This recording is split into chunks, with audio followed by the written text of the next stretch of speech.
श्रावण चल रहा है, बाबा विश्वनाथ भोलेनाथ की सब सेवा कर रहे हैं, तो उनकी राम नाम में कितनी निष्ठा थी तो आप सब जानते ही है।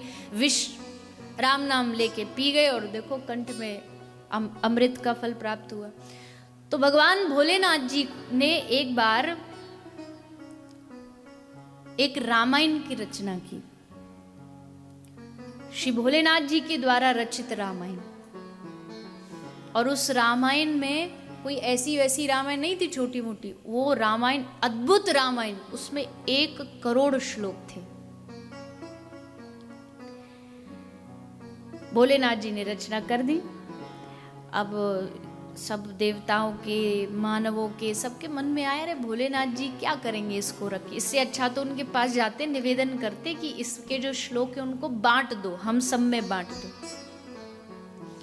तो सब देवता, थोड़े से दैत्य राक्षस, थोड़े से मानव भोलेनाथ जी के पास पहुंच गए।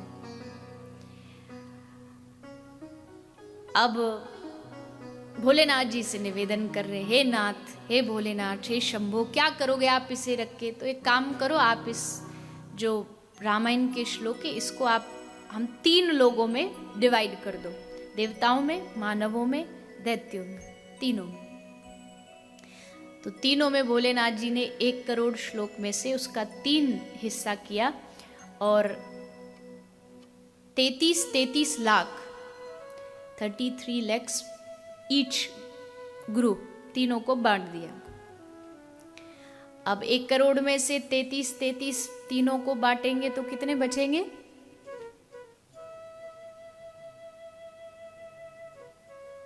कितने बचेंगे? है 1 लाख। आजकल गूगल पर इतना ज्यादा सर्च करने लगे ना हम कि माइंड में कुछ रहता ही नहीं है, फोन निकालो और कट कट कट सब हो जाता है। 1 लाख बचे। तो दैत्यों ने कहा, अरे शंभो, आप तो प्रेमी हो राम जी के, आप तो भगवान के प्रिय हो, तो आप इसको भी क्या करो, इसको भी बांट दो। भोलेनाथ जी बोले, लीजिए, ये भी ले लीजिए। तो भोलेनाथ जी ने 1 लाख में से 33 हजार तीनों में बांट दिए। तो कितने बचे? 1000 1000 बचे। तो दैत्य बोले, अरे प्रभु, आप इसका भी क्या करोगे, इसको भी बांट दो। भोलेनाथ जी बोले, लीजिए, इसको भी ले लीजिए। तो उसमें से 3300 ईच तीनों को बांट दिए गए। अब कितने बचे? 100। अब देवता बोले, महाराज आप तो शंभो। भोलेनाथ जी बोले, हाँ समझ गया, बस इतना ही बहुत है, ये भी बांटने, हाँ ये लो। तो उसमें से 33 श्लोक ईच तीनों लोगों में बांट दिए गए। बचा 1 श्लोक। अब 1 जब बचा तब फिर से देवता बोले, महाराज इसको भी बांट दो। भोलेनाथ जी बोले, ऐसे कैसे बांट दूं, अलग अलग श्लोक थे तो बंटवारा संभव था, इसको 1 को कैसे बांटू? बोले, कुछ भी करो, आप करो।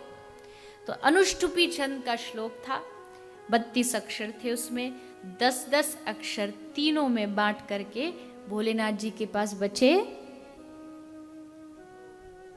2 अक्षर।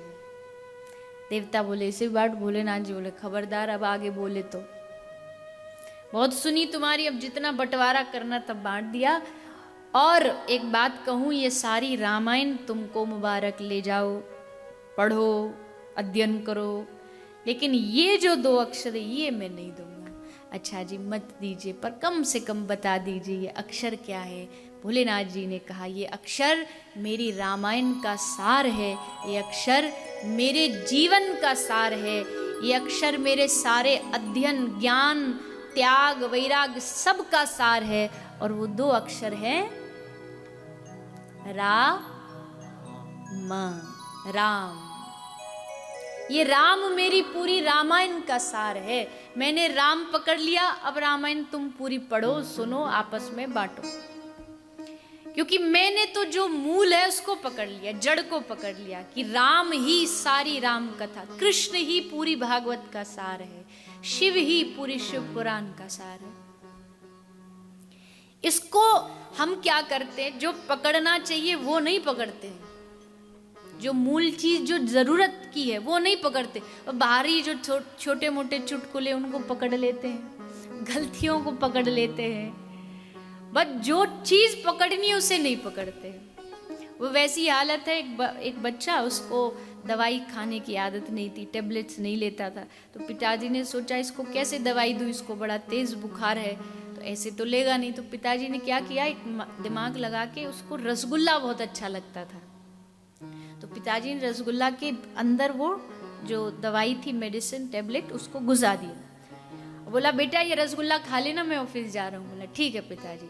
पिताजी शाम को आए ऑफिस से, पिताजी बोले खा लिया बेटा? बोला हाँ पिताजी खा लिया। कैसा लगा? बहुत अच्छा, बहुत टेस्टी, बड़ा रस था उसमें, बड़ा अच्छा था, पर पता नहीं पहली बार ऐसा रसगुल्ला खाया। रसगुल्ला तो अच्छा था, पर उस रसगुल्ले में गुठली आ गई थी, सो मैंने फेंक दी, रसगुल्ला खा लिया। अब यही हम करते हैं, जो असल में खाने की वस्तु उसे तो फेंक देते हैं, जो वस्तु इतनी आवश्यक नहीं है उनको पकड़ के बैठे रहते। मूल चीज है कृष्ण नाम पकड़ो, उसको नहीं पकड़ते, तब भटकते रहते हैं। इसलिए भागवत कहती है आप श्रीमद् भागवत को श्रवण करो, उससे होगा क्या? बोले अवरुद्धते, श्री कृष्ण आपके हृदय में आकर के अवरुद्ध हो जाएंगे। अवरुद्ध किसे कहते हैं? अवरुद्ध का अब ऐसे तो क्या मतलब समझाऊं, पर ये हॉल है, ठीक है, इसमें 2 दरवाजे हैं, दोनों खुले हुए हैं। आपका जब मन करे आप अंदर आ सकते, जब मन करे आप बाहर जा सकते। इसका मतलब आप हॉल में बैठे हो, आप मंदिर में बैठे हो। लेकिन अगर ये दोनों दरवाजे बंद कर दिए जाएं कि 6:30 से पहले ये दरवाजा नहीं खुलेगा, तब फिर आप इस हॉल में बैठे नहीं रहेंगे, फिर आप अवरुद्ध हो गए, चाह के भी आप बाहर नहीं जा सकते।